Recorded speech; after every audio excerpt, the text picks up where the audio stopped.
আসসালামু আলাইকুম ভিউয়ার্স, আশা করি ভালো আছেন। আপনাদের দোয়ায় আমিও ভালো আছি।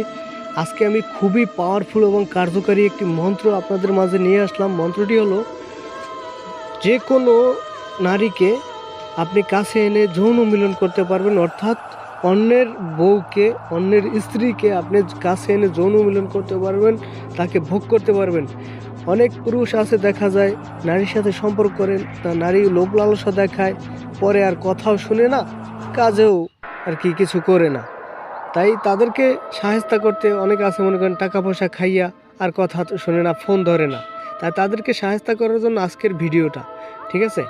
এখন আরেকটি বিষয় হলো, অনেক ভাইরা আছে অনেক তান্ত্রিক কবিরাজের কাছে যাইয়া টাকা পয়সা দিয়ে নষ্ট কইরা ফেলায়, টাকা পয়সা দিয়ে প্রতারিত হয়, টাকা পয়সা দিয়ে মনে করেন হয়রানি হয়। তাদেরকে বলছি, কোনো তান্ত্রিক কবিরাজকে টাকা পয়সা দিতে হবে না, কোনো তান্ত্রিক কবিরাজের কাছে গিয়ে হয়রানি হতে হবে না। আপনার নিজের কাজ নিজে করবেন, নিজের কাজ নিজে করবেন, কোনো তান্ত্রিক কবিরাজকে টাকা পয়সা দিতে হবে না। বর্তমানে ইউটিউবে বা অনলাইনে 100-র ভিতরে 90-95 জনই প্রতারক, ঠিক আছে। তাই বলছি, একটা সাধারণ মানুষ ভালো 5 জন থাকতে পারে, কিন্তু একটা সাধারণ মানুষ ওই ভালো 5 জনের ভিতরে একজনকে পাওয়া বড় মুশকিল হয়ে যায়। তাই আপনারা নিজের কাজ নিজে করবেন, কোনো তান্ত্রিক কবিরাজকে টাকা পয়সা দিয়ে নষ্ট করতে হবে না। আপনারা বুঝে শুনে একটু ভালোভাবে বুঝে শুনে একটু কাজ করবেন, আপনার নিজের কাজ নিজে করতে পারবেন। কোনো তান্ত্রিক কবিরাজকে টাকা পয়সা দিয়ে প্রতারিত হইতে হবে না। আরেকটা কথা বলি, একটা 4 মিনিট 5 মিনিট ভিডিওর ভিতর সব কথা সব কিছু বলা সম্ভব না। আপনারা স্ক্রিনে দেওয়া নাম্বার আছে, ইমোতে, হোয়াটসঅ্যাপে বা সরাসরি যোগাযোগ করে কাজ করার আগে যোগাযোগ করে আপনারা যে কোনো কাজ করবেন, 100% কাজ হবে। যদি কোনো কাজ না হয়, আমাকে যা খুশি তাই বললেন, আমাকে যা খুশি তাই বললেন। এই রমজানের মাসে রোজার দিনে মিথ্যা বলা যাবে না, ঠিক আছে, মিথ্যা বলবো না, ঠিক আছে। যে কোনো নারীকে আপনি কাছে আনতে পারবেন, যে কোনো নারীকে আপনি বাধ্য করতে পারবেন। আর বেশিরভাগ এই ভিডিওটা আমি আনছি আজকে, অন্যের স্ত্রীকে বা অন্যের বউকে আপনি কাছে এনে মিলন করতে পারবেন। খুবই খতরনাক একটি মন্ত্র।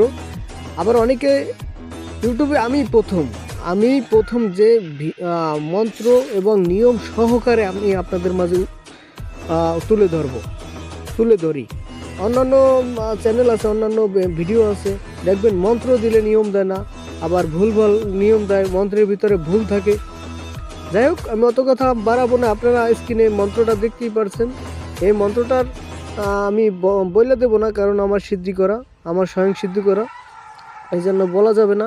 মন্ত্রের ভিতরে দেখেন অমুকের 2 জায়গায় অমুকের লেখা আছে, ঠিক আছে। ওই অমুকের জায়গায় ওই কাঙ্ক্ষিত ব্যক্তির নাম, ঠিক আছে। আবার আরেক জায়গায় লেখা আছে অমুকের কন্যা, অর্থাৎ ওই অমুকের জায়গায় ওই কাঙ্ক্ষিত ব্যক্তির মায়ের নাম বসবে, অমুকের কন্যা, ঠিক আছে। তারপর এই যে নিচে দেখেন, আমায় সারিয়া যদি অমুক, আমায়ের জায়গায় আপনি নিজে কাজ করলে আপনি ওই আমাই থাকবে, আর অমুকের জায়গায় ওই ব্যক্তির নাম, ঠিক আছে। এভাবে বসাবেন মন্ত্রটা। নিয়মটা আমি স্ক্রিনে দিলাম। মন্ত্রটা 312 বার পরে স্বয়ং সিদ্ধি করে মুখস্থ করে নেবেন, ঠিক আছে। তাহলে সিদ্ধি হয়ে যাবে। আপনি যে কোনো শনিবার বা মঙ্গলবার বা অমাবস্যা যুক্ত সময়ে আপনি এই মন্ত্রটা মুখস্থ করবেন, ঠিক আছে। মুখস্থ করার পরে আপনার বীর্য নেবেন, ঠিক আছে। নিজের বীর্য নেবেন, বীর্য নিয়ে যে কোনো মিষ্টি দ্রব্যের উপরে মিক্স করে ওই বীর্য, তারপরে এই মন্ত্রটা আপনি অভিমন্ত্রিত করবেন, 7 বার পাঠ করবেন। তারপর ওই মিষ্টিতে ওই যে বীর্য সহকারে মিষ্টি, ওটায় ফু দেবেন। তারপর যে কোনো ওই কাঙ্ক্ষিত ব্যক্তিকে যে কোনো কৌশলে যে কোনোভাবে খাইয়ে দিতে হবে। খাইয়ে দেওয়ার সাথে সাথে আপনি যা বলবেন তাই শুনতে বাধ্য, আপনি যা বলবেন তাই শুনতে বাধ্য। খুবই খতরনাক একটি মন্ত্র। তাই বলছি, আপনারা যদি কোনো কিছু বুঝতে না পারেন ভিডিওর ভিতর, তাহলে স্ক্রিনে দেওয়া নাম্বার আছে, যোগাযোগ করে নেবেন। ভালো থাকবেন, সুস্থ থাকবেন। আসসালামু আলাইকুম।